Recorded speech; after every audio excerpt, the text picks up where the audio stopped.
Энэ мэдээллийн технологийн аюулгүй байдал гэдэг бол одоо дэлхийн нийтийн томоохон бараг тэргүүлэх сэдв болж байгаа.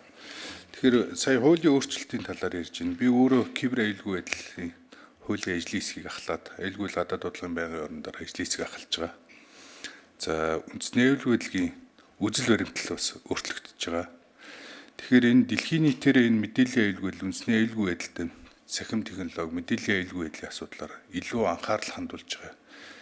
Тэгэхээр мэдээж үр ашигтай хямдхан байх, интеграцтай байх гэдэг бодит практик шаардлагыг бол маш сайн ойлгож байгаа.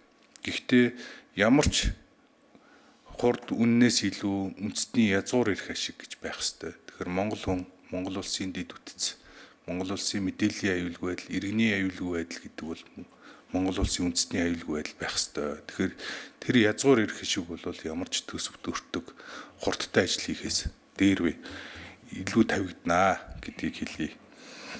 За хоёрдугаарт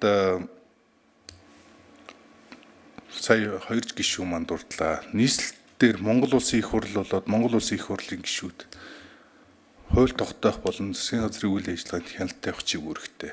Тэгэхээр тэр чиг үүрэг шаардлага хяналт тавьсны төлөө бол ялангуяа одоо нийслэлийн зүгээс улс төрийн акц хийж байна гэж ирж байна. Тэгэхээр эдгээр хэлсэн асуудлуудыг бас нухацтай бодож аль талдаа хариуцлагатай байж анхаарч ажилласаа гэж хүсье. Тэгэхээр та бүхэнд баярлалаа.